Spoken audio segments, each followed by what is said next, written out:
Well, hello, leaders. It is that time again for the Leadership Lounge. It is so good to have you today on this call. I want to remind all of us that we are less than 2 weeks away from Christmas. Can you believe it?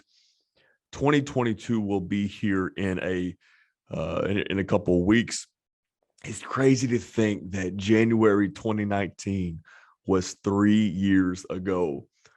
Absolutely wild to me. But I hope you've ordered all of your stuff from Amazon, because if you have not yet, you might not get it in time at this point. So anyways, it's so good to have you today. We talked last week about facilitation 101.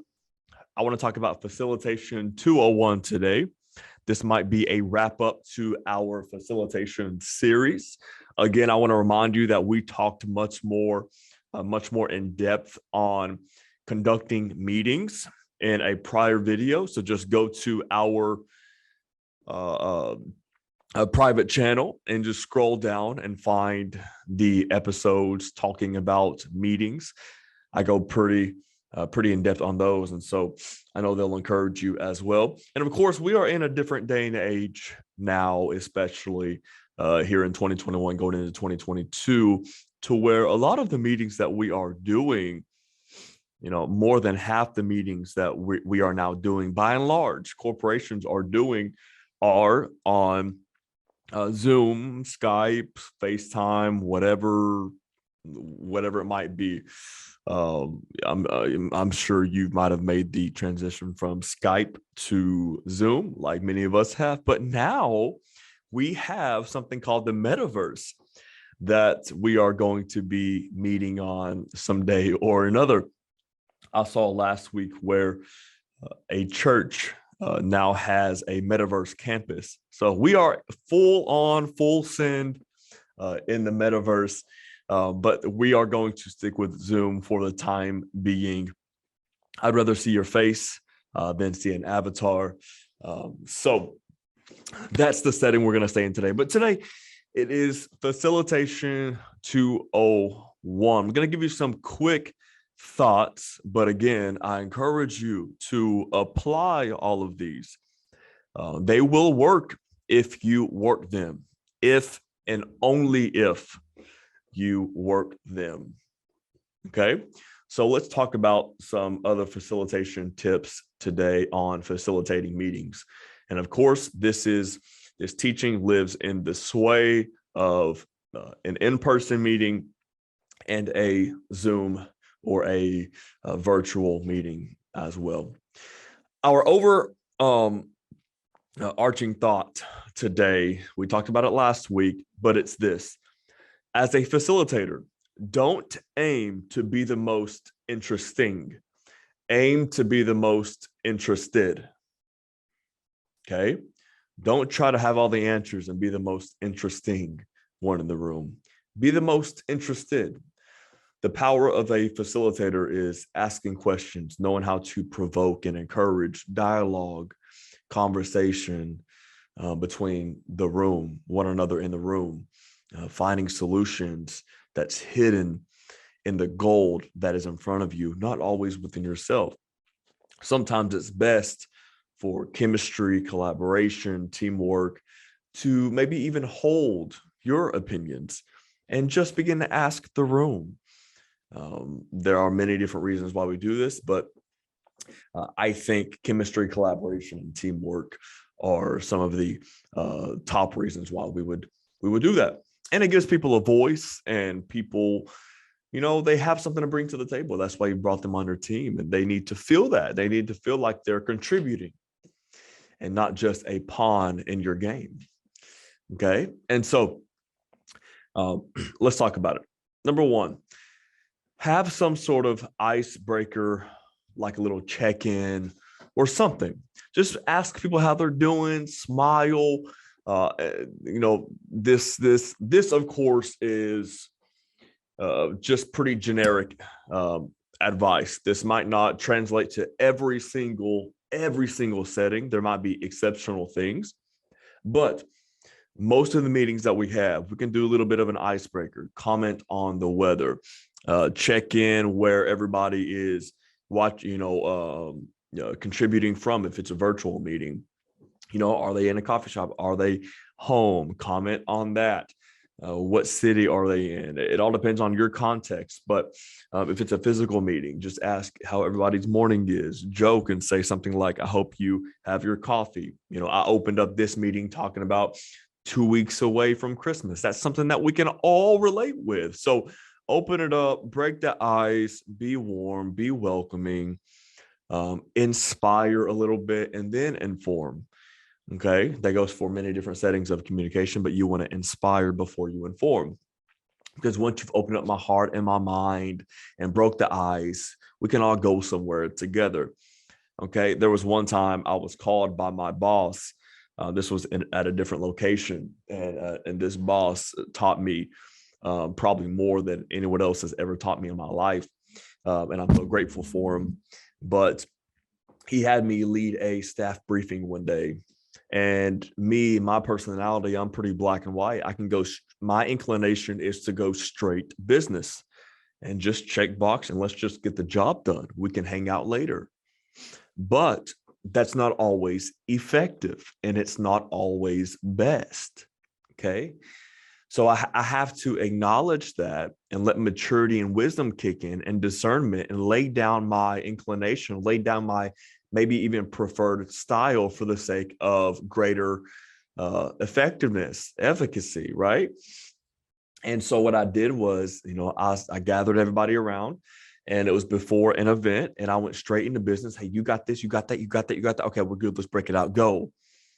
And we broke out the meeting, and my boss called me into his office because he was in the meeting, and he said, hey, T, can I share something with you? Absolutely, because everything you said, I leaned on, I took note of, because he's an incredible leader.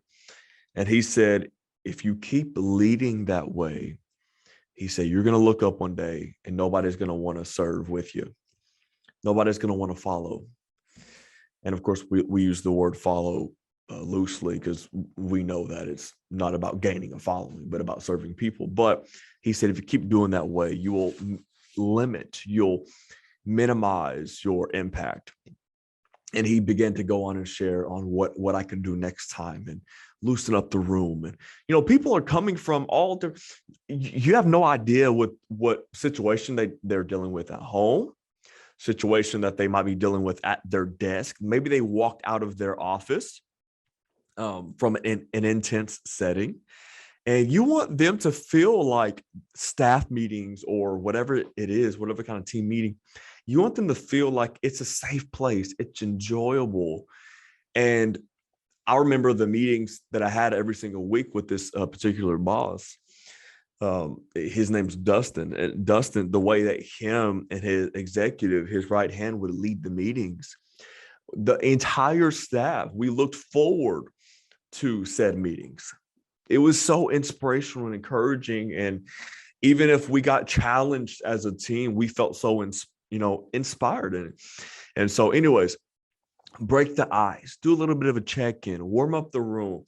Don't spend too much time doing this because conversation can get wayward. But you want to take a couple minutes. It changes the entire dynamic, the atmosphere, the environment, the culture of the room. And as a leader, you're not just a thermometer to read the room. You are also a thermostat to set the temperature of the room. So if it's feeling weird or awkward or heavy, take it on your shoulders as the facilitator. Good facilitators, good leaders know how to inject things in the atmosphere, deject, or reject, not let anything in. Okay, so that's the power of a facilitator. Break the ice, break it early, break it right off the bat.